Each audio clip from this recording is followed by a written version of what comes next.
Dua jenis.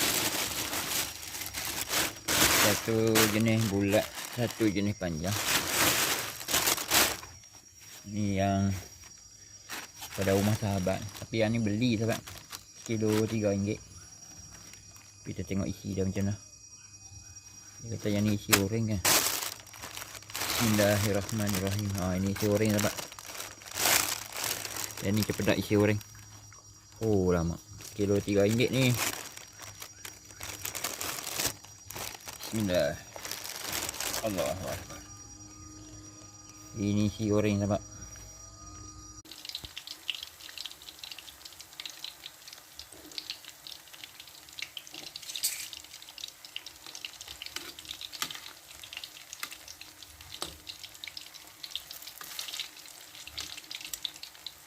Cempedak, fried, cepedak.